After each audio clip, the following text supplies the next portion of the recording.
पाहू शकतो या ठिकाणी आरसीबी मधील सर्व खेळाडूंचा आता सत्कार केला जातोय।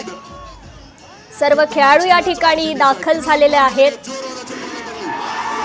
त्यांना फेटा घालून तसेच पुष्पहार घालून त्यांचा सत्कार या ठिकाणी केला जातोय।